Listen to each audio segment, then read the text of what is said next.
It's Tuesday, October 28, 2025. Our next continuous voter registration is still ongoing. Use the opportunity to register to vote. On the news this morning, Governor Fubara hails progress on Trans-Kalabari Road. Court acquits 12 suspects in murder trial of female inspector in River State. President Tinubu holds first meeting with new service chiefs. INEC chairman Amobito says era of endless court battles over. On the foreign scene, Jamaica braces for world's strongest storm of 2025. Details of these and more after this break.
This project is purely a very difficult project because of the terrain. But to the glory of God, this afternoon, I can attest to the report that I've been receiving that 70%, almost 75% of the piling job, which is the key thing, have been achieved. And by the grace of God, in the next 6 months, very, very positive that if we're coming here for inspection, we might run through the bridge. Governor Fubara said the project will bring great benefit to the Kalabari people once it is completed.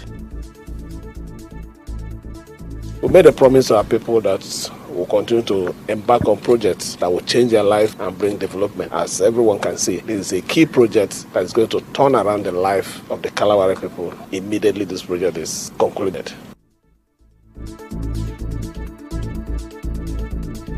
The Trans-Kalabari Road project was awarded in May 2024 for over 222 billion naira. The government has already paid 30% of the money, and the project is being funded from the state's own internally generated revenue. The road was planned to be finished in 32 months, but it is not yet clear if that time frame will remain or if any extra money will be added for the contractor. The Trans-Kalabari Road starts from NSS Pathfinder just after Mwodohia community and stretches to about 2 kilometers to Aka Base Road in Rumolumeni, Obiakpo local government area. It passes through swampy areas behind the Ignatius Ajuri University of Education, continues with several bridges, and links many communities all the way to Tombia town. And while the governor continues his inspection visit, some experts believe his consistency is a mark of focus and determination. Professor Sofiri Joab Peterson says Governor Fubara's decision to continue with the project he started shows he is a man determined to succeed. Professor Peterson, who is the head of the sociology department at the University of Port Harcourt, said this while speaking with correspondent Kachimusu. He also defended the governor's delay in appointing commissioners more than 1 month after returning from suspension.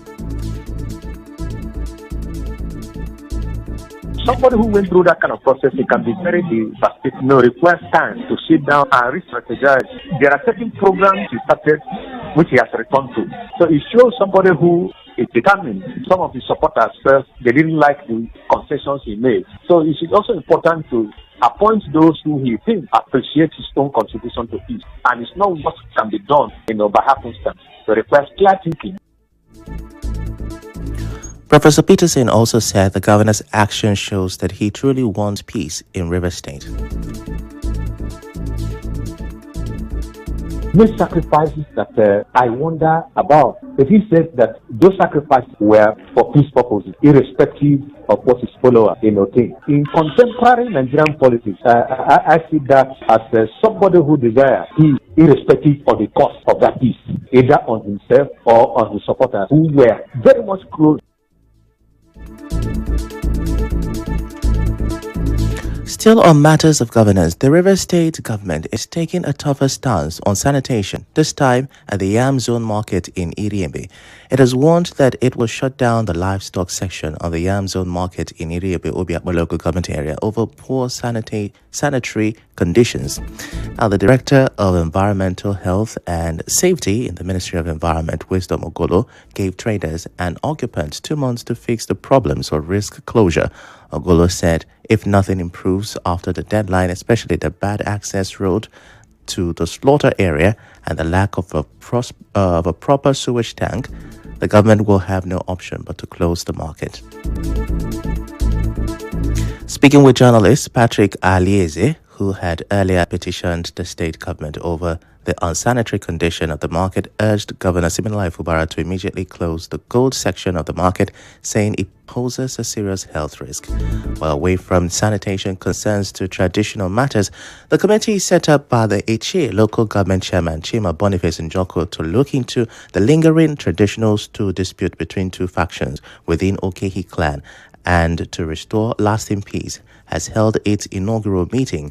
The Eche Local Government Council Chieftaincy Peace Committee for Okehi Clan, the committee, at its maiden meeting, pledged to work harmoniously to achieve genuine reconciliation and restore unity among the people of Okehi Clan. Recall that the Eche chairman announced the constitution of the committee on Saturday at the flag-off of the Okehi Clan Electrification Reconnection Project, where he charged members to carry out their assignment with fairness, diligence, and utmost respect for the traditional institutions. The members of the Okehi Clan Chieftaincy Peace Committee are Emma Wawa as chairman, Dr. Obi Nawadim as secretary, Chioma Chukwu as legal advisor, and Musa Elekwachi as member. Others are Silva Amadi as member, Dr. Uche Kenduku as member, God Power Duke, and Christian Nweke as member representatives. To national defense now. Reactions have continued to trail President Bola Tinubu's decision to sack the country's security chiefs. Security analyst Efe Wanogo tells correspondent Mekotoka that the move shows the president wants to assert his authority and calm public fears of a possible coup.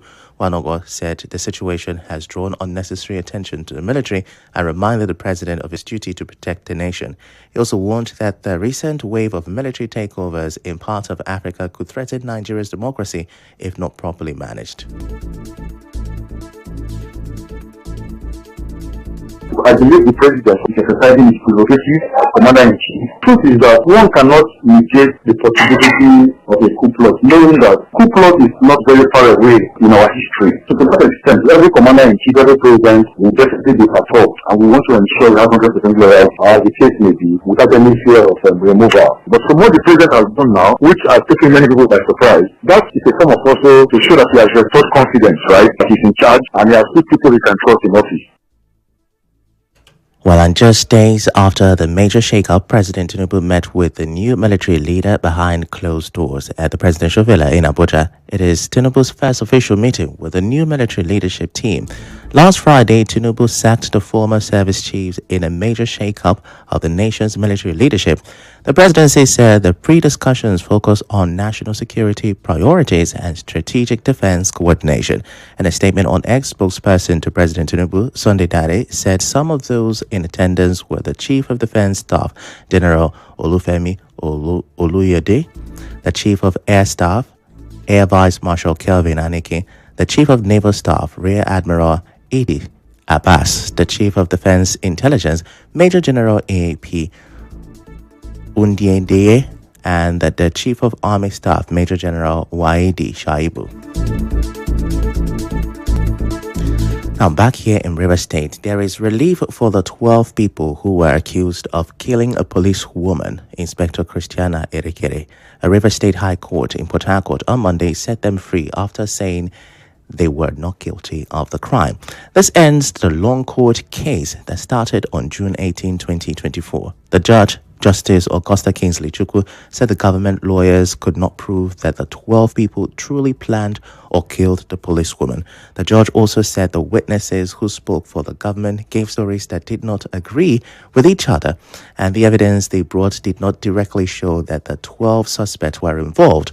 The court added that the medical reports showed the policewoman may have died from other health problems like asthma and suffocation, not necessarily from any attack.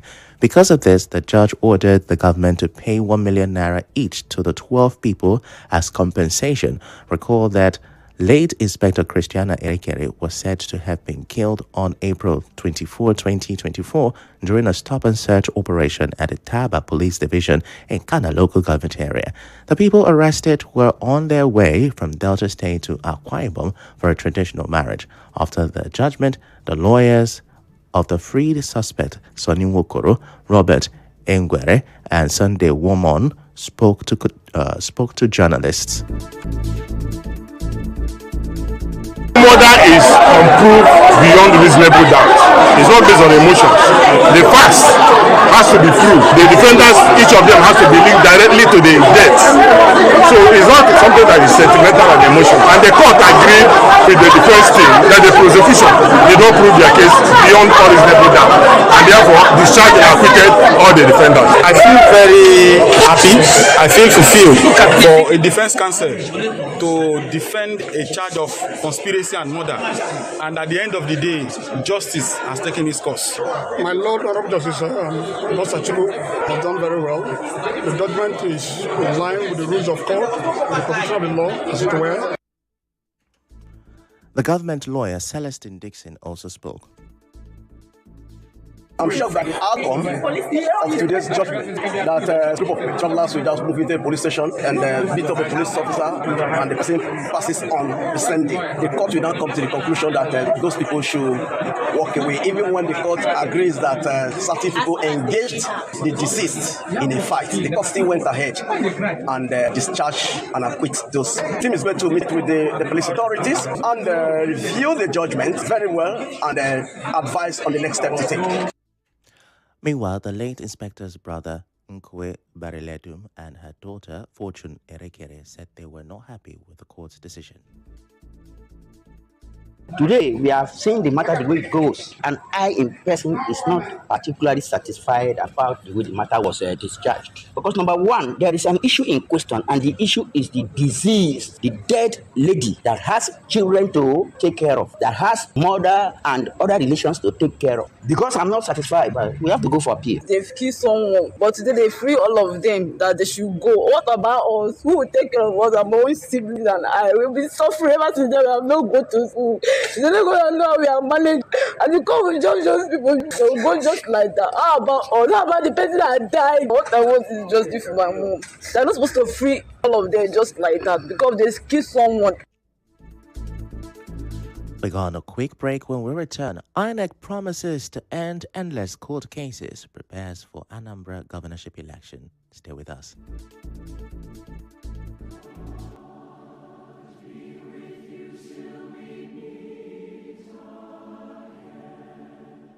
One-year remembrance in loving memory of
Now, the chairman of the Independent National Electoral Commission, INEC, Professor Joash Amobito, has promised to end the problem of too many pre-election court cases that have affected Nigeria's democracy for years. Speaking at the 56th Annual National Conference of the Nigerian Association of Law Teachers at the University of Abuja, Amobito said one of his main goals as INEC chairman is to stop what he called courtroom warfare that often begins before elections even take place. He said INEC cannot continue working in a system where more than 1,000 pre-election cases were filed before the 2023 general elections. He explained that the way forward is not through endless court cases, but through obeying the law, starting with the political parties themselves. In Anambra State, INEC says it is fully ready for the November 8th governorship election there. INEC made this known in a bulletin released on Monday. The announcement came after a one-week visit to the state to check preparations led by the National Commissioner for Election Planning and Monitoring, Rhoda Gumos. Gumos said the visit was aimed at ensuring that every logistical, security, and operational component for the election was in place and functional. Still talking politics in Ekiti State, the APC has confirmed Governor Biodu Onyebanji as its consensus candidate for the 2026 governorship election. The decision was made on Monday during a party meeting in Ado-Ekiti. Senate leader Opeyemi Bamidele moved the motion for Onyebanji's adoption, and it was seconded by the Speaker of the Ekiti State House of Assembly, Stephen Adebasroye. Speaking at the meeting, Osman Ododo, chairman of the Congress Committee, said the endorsement shows appreciation for Onyebanji's achievements in different sectors that have improved the lives of Ekiti people. And I'm back home in Rivers State. The political atmosphere remains heated as party factions continue to clash over leadership legitimacy.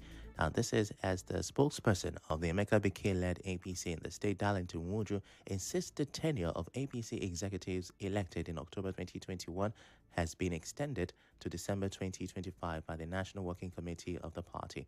Wuju's claim comes despite the party national leadership recognizing the Tony Okocha-led faction. He spoke to correspondent Suebi Oruwari.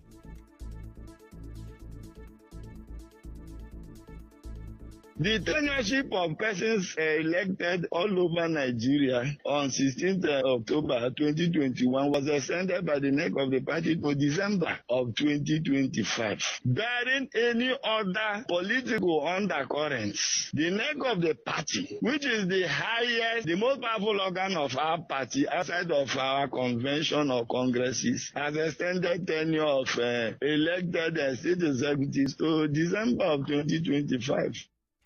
Well, on his part, former spokesman of the Labour Party in Rivers State, Kuku Wellington, says the party currently has no recognized state working committee members.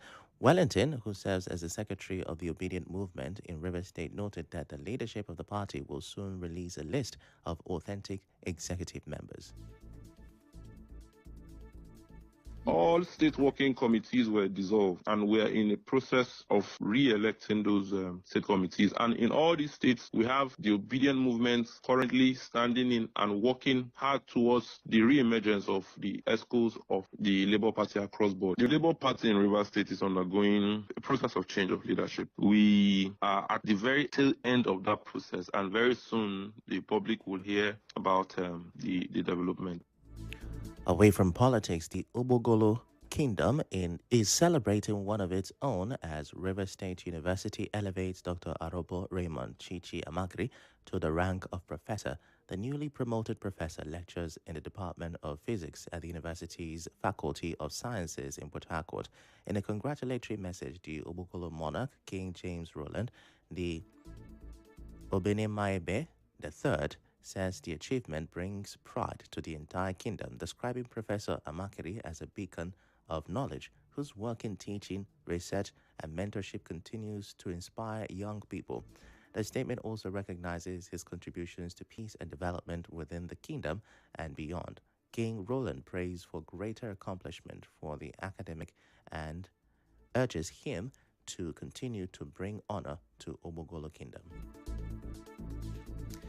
And talking about excellence, the management of Nigeria Liquefied Natural Gas (NLNG) says it will continue to give the necessary support to public schools in River State in the advancement of science, technology, engineering, and mathematics (STEM).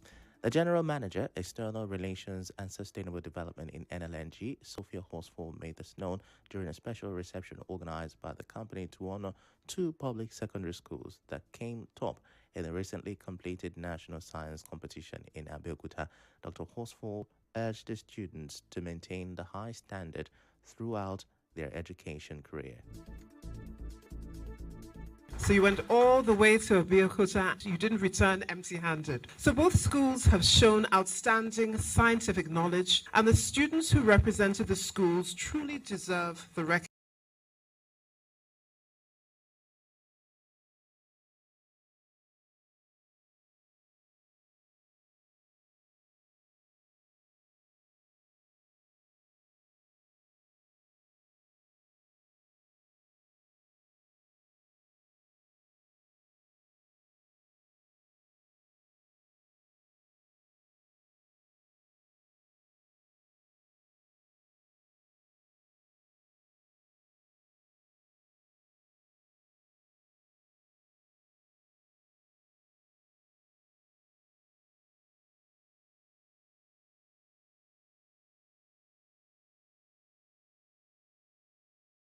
Made proud in this new educational feat. Also, the representative of Science Teachers Association of Nigeria, Dr. Peters Nwagwo, said the annual NLNG science competition among public schools in River State has reignited the consciousness of students and teachers who are already preparing for the next edition. With what LNG is doing, is giving a lot of opportunities to students from the public school to showcase themselves. What they want, especially the CSS Ibueche, LNG has given a laboratory equipment to that school. In the River State Ministry of Education, we deeply appreciate your partnership. It is indeed a top-notch, impactful, inspiring. We look forward to more fruitful collaboration, and that will continue to empower our students and strengthen science education in River State. Two students from the secondary schools who participated in national science competition spoke about their experiences. My name is Uguta Emmanuel Chigozie from Community Secondary School Igboeche. I feel very happy and I feel like I've accomplished something during this quiz. In River State, we were the first. Then at national, we came out third by the grace of God. My name is Uzo Emmanuel from Oginiwa Comprehensive Secondary School. Actually, I feel good because there were many challenges along the line as we are trying to make up the project. Looking at the problems that we have in the country and how to solve it, I'm so excited. Even at the national levels, we came first position, showing that this project is really active, like to make up a very good impact to Nigeria if they will upscale it.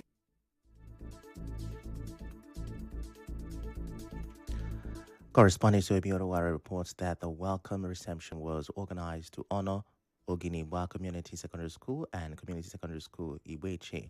In the 2025 NLNG Science Quiz, Oginiwa CSS emerged as the winner in the science project category, while CSS Igboeche came top in the quiz category, while in the 2025 STAD National Competition, Oginiwa CSS maintained its lead, winning the first position in the science project category, while CSS Igboeche clinched third position in the quiz category. In other news, the Port Harcourt West Mission PHWM of the Seventh-day Adventist Church has opened the Seventh-day Adventist Hospital and Lifestyle Center. This marks an important step in the church's plan to care for both the spiritual and physical health of people in the region. The opening ceremony was held on Sunday at the hospital premises located off NTA Road in Port Harcourt. Church leaders, members, and well-wishers from different parts of the region attended the event. Speaking at the event, the acting president of the Eastern Nigeria Union Conference, ENUC, of the church, Pastor Onyebuchi Obara, said that every divine healing mission begins with faith, not with buildings or equipment. He said this to remind everyone that the church's health work is first built on faith in God. But I want to let you know that this mission is divinely authorized. Jesus preached with borrowed rooms. Mission does not wait for ownership. It begins with obedience. We have come to a take-off site and premises of our hospital. I want to let us know that every divine healing mission starts with faith and not with facility. This place is not just one of the hospitals in Port Harcourt. It's a mission hospital. So my brethren here present, the mission before the mansion. In his remarks, the president of the Port Harcourt West Mission, Pastor Solomon Okono, said the establishment of the hospital aligns with the Adventist Church's global vision of using the health ministry as a tool for evangelism and community impact. We gather to open not just a hospital, but a ministry of healing, wholeness, and hope. This is an affirmation that the mission of the Seventh-day Adventist Church is not only to preach, but to serve, to teach truth, and to touch lives. From the beginning, the Seventh-day Adventist Church has viewed health as a vital part of the gospel. Our pioneers believe that every person is a temple of the Holy Spirit, and that caring for the body is inseparable. This institution will blend science with faith, skill with compassion, and modern medicine with Christian service. The chairman of the hospital board, Professor Vad Oreji, delivered the vote of thanks. Our deepest thanks goes to the leadership of the Eastern Nigerian Union Conference. My thanks also goes to the president of our mission and all the executive members. On behalf of the hospital board and staff, we are grateful for the leadership you have shown in establishing this hospital. We are indeed grateful for your presence at this commissioning. We are happy for your support and we count on your continued support. The Seventh-day Adventist Hospital and Lifestyle Center is located at number 7 Graceland Avenue off Mboba NTA Road, Port Harcourt. And now, we'll bring you news from around the world. 3 people have died in Jamaica as a very strong storm called Hurricane Melissa gets closer to the island. Weather experts say it is the strongest storm in the world this year and may be the worst ever seen in Jamaica. The storm has very powerful winds that can blow as fast as 175 miles per hour. It is a Category 5 hurricane, which means it is extremely dangerous. Hurricane Melissa is getting stronger and is expected to reach Jamaica this Tuesday morning. So far, the storm has already killed 4 people in Haiti and the Dominican Republic, apart from the 3 deaths in Jamaica. Well, on the news this morning, you heard Governor Fubara has hailed progress on the Trans-Calabari Road. You heard that a court has acquitted 12 suspects in the murder trial of female inspector in River State. We also told you that President Tinubu held his first meeting with the new service chiefs on Monday. You also heard that INEC chairman Amopito says the era of endless court battles is over. On the foreign scene, Jamaica is bracing for the world's strongest storm of 2025. The news was edited by Martha Okiri. To reach the news team, send an SMS or WhatsApp to 0808 721 7215. I'm Ifechukwu Muonyili. Many thanks for listening.